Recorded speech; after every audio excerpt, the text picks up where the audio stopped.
The question I ask all over the world, what does school teach you about money? And the answer is nothing. And that's not a mistake. That's not an accident. But the way to keep the poor and middle class working hard is never teach them what the rich know. It's what the rich teach their kids about money, the poor and middle class do not. But our school system will never tell us that.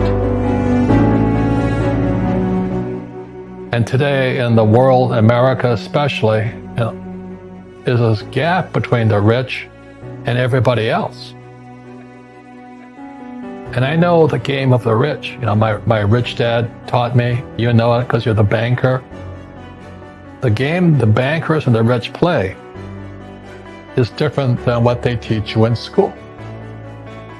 And that's the story of rich dad, poor dad. My poor dad, they don't know anything about money. And they're teaching our kids. And my rich dad was an entrepreneur who never finished school. So all of the pieces of the puzzle, and when Fuller scolded me back in '83, the pieces of the puzzle and my life started to come together.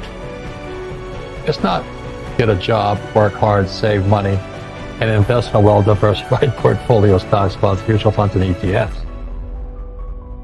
The financial industry is two things: debt and taxes. Debt and taxes. You see, debt and taxes make the rich richer, and debt and taxes make the poor middle class poorer. So that's why lesson number one in Rich Dad, Poor Dad is the rich don't work for money.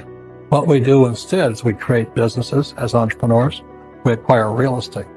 I don't invest in stock market. So the reason is because as entrepreneurs, I have more control over my income, how much I make, and how much I pay in taxes. And because I'm an entrepreneur as well as an investor in real estate, I pay zero tax.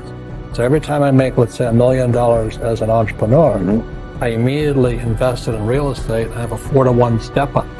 Today, the banks are charging you interest to save money. In other words, banks don't want your money because they printed too much of it.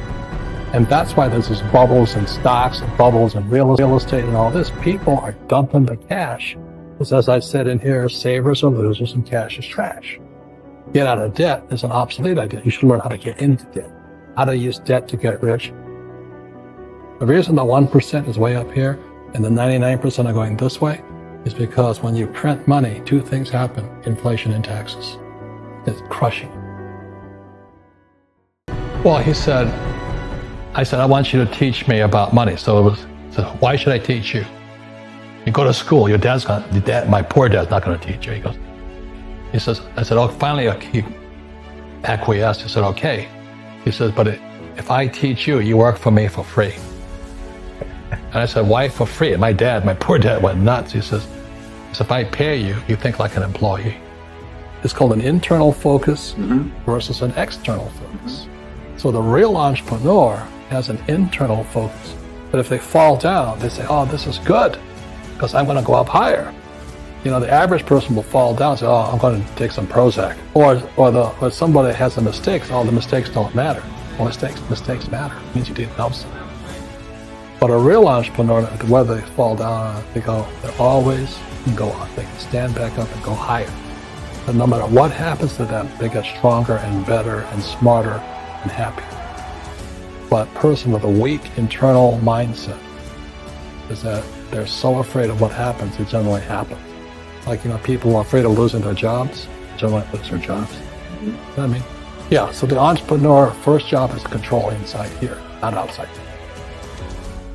Well, it came from a lesson before Rich Dad. Well, I was in Sunday school. My Sunday school teacher was a young, pretty woman, and she said, I'm like 9.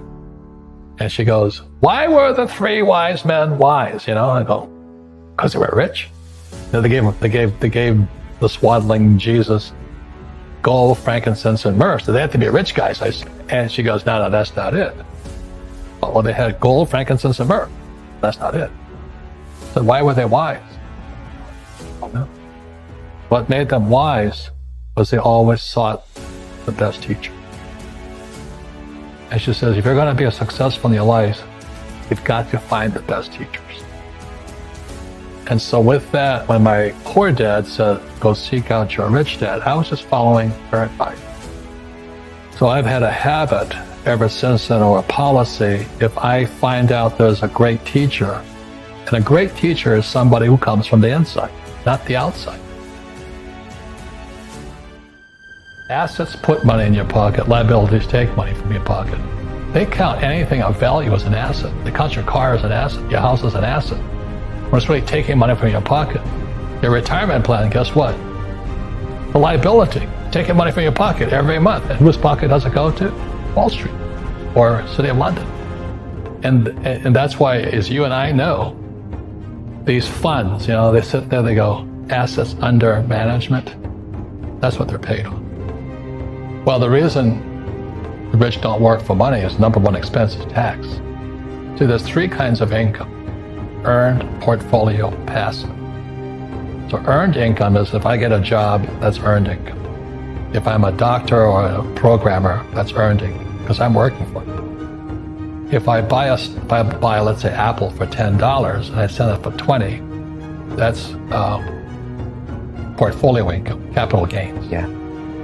But passive income, which is cash flow, is never dead.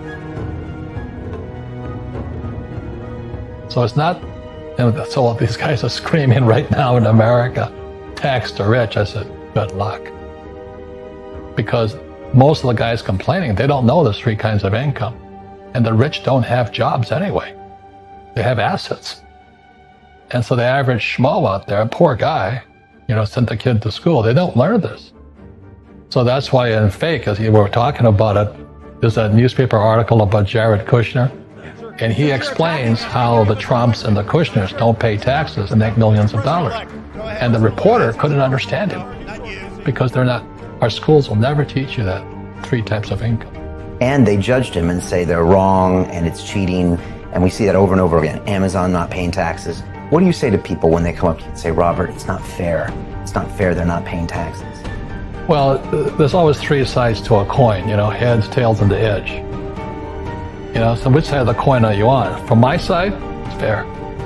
But this is the difference. Everybody can do the same thing I do because the tax laws are for everybody. We don't say, well, the tax laws are only for the rich. No, the tax laws are for everybody to use if you have the right financial education. And the reason I'm an advocate of financial education, without that education, you have to pay taxes. You see, very few people will buy what I do, make $1 million and pay zero tax. That takes, and my rich dad taught me that playing Monopoly. That's how it started, 4 greenhouses, 1 red hotel. Or the McDonald's formula, I write about it there. McDonald's, Ray Kroc. Yeah. McDonald's is in the real estate business, so they sell hamburgers, but they buy real estate, so they pay no taxes. This guy Bezos, he's $16 billion. How much tax do they pay on that $16 billion?